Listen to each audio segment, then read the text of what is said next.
through the decision to come over to Australia and tackle something like this? So 2019 was a really powerful year. It was heavy. My mom was battling her illness, and I came to a point in my life I was like, I'm not happy. I need to connect with my spirit again. So I went on a very strict routine of meditation, no social media, no TV, and just went very, very deep within to find my stillness and to quiet all the noise in here, because then I could actually be receptive to the universe and know what it is that I wanted. I love you. Came to Australia for my mom's cancer wellness walk, and I was like, Mom, I want to get a manager. 2 days later, he comes back. I got offers for Masked Singer, I'm a Celebrity, Get Me Out of Here, like all the shows, and then I hear Dancing with the Stars. I said, yep, boom, there we go. I'm not gonna write you a love song, 'cause you asked for it. Your mum and dad met on Xanadu. Yes. The thought that you would ever be an accountant is a long way. I know. A long way from where it is. Yeah. So why were you pushing it down? Why were you saying, I don't want to perform? I think it's because I got into it really early. Like, I told my mom at 16, I'm like, if I get a record deal, I can leave school. She says, that's fair, because that's what I did with my mom. Because in school, all I was doing is writing music and singing and dancing and blah, blah, blah. So I was like, okay, and made my demo, and I got a record deal. And then was working on the album for years. And at the same time, I was going through anorexia. Well, you took my hand and you broke my heart. When the album was done, they're like, okay, we want to put you out there. I was just a child going through a psychological illness, and I kind of self-sabotaged, because internally I was like, I'm not well. I don't know up from down. How am I going to be a celebrity and be able to handle all the pressures? I wasn't happy, and I didn't know who I was. So all that fame and all that bullshit, excuse me, brought me no joy. It brought you pain. It brought me pain, yeah. I love the creative Did bit. that cause the anorexia, or did it make it worse? Or I think growing up in LA, growing up in the limelight, and growing up around people who've had plastic surgery and who are all thin, it's kind of like it happens. I mean, so many kids that I know have struggled with body dysmorphia or eating disorders. I mean, it's a common thing in Hollywood. Like 9 out of 10 girls, in the industry will have a problem like that. you once said you felt I just wasn't enough. Yeah. What did that mean? I think a lot of us feel that. Did you feel you were trying to live up to your beautiful mum? It's so much. I don't know how to describe that feeling. That's a very intense. Yeah.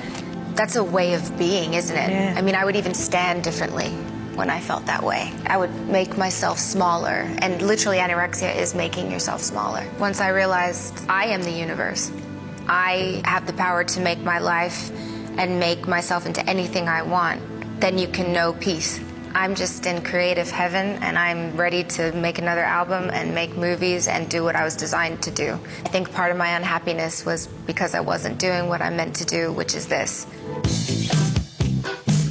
I walked with your mum on the Great Walk to Beijing for cancer back in 2008. Awesome. And the love with which she spoke about you came from the heart. And your mum has said she can't dance anymore, and you're dancing for both of you. Yeah. How did that make you feel? She can still dance. Well, do you two rock around the living room? Do you pop on Physical or Xanadu and have a bit of a... We would always do this little hip-hop workout. My exercise has always been dancing. Yeah. So yes, even with her pain, she'll still move and dance with me. And yes, every time I'm on that floor, I'm dancing. She's dancing with me, and I'm dancing for her. Watching her pure joy, watching you dance, is one of the greatest things ever.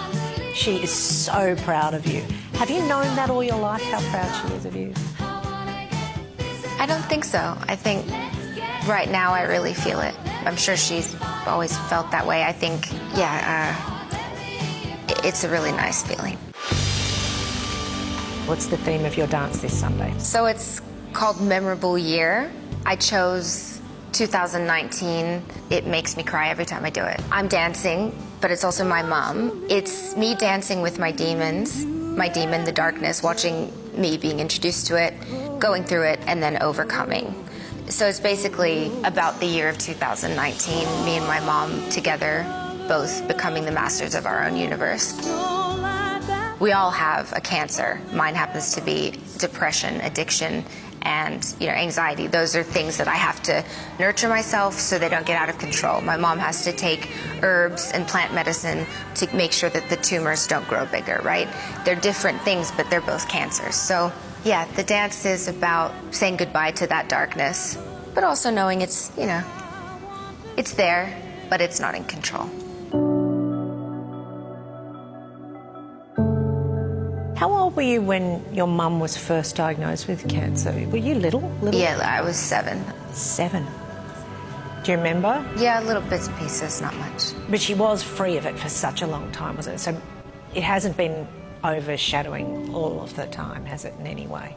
No. It was a year before that my best friend died of cancer. That's right. Oh, yes. There's a few times it came back and no one found out about it, and that was good. But the support from Australia, just thank you to everyone, because that love, I believe, energy it's a real thing and it's contagious, and I thank you for your love.